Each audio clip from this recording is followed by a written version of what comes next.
Hi there, welcome to Mr. Gadget channel. In today's video I will show you how to generate SSH keys. Steps are same for Windows, Linux or macOS. In Windows you need to use command line, in Linux or macOS, terminal.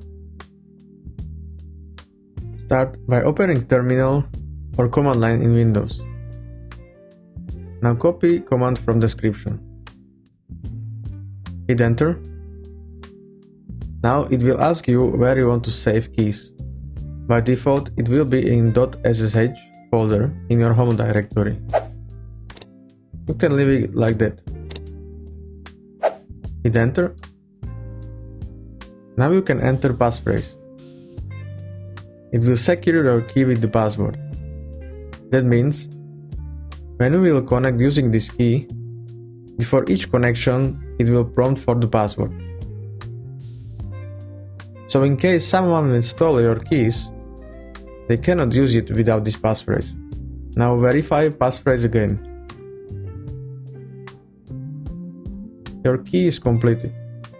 You can check it in .ssh folder.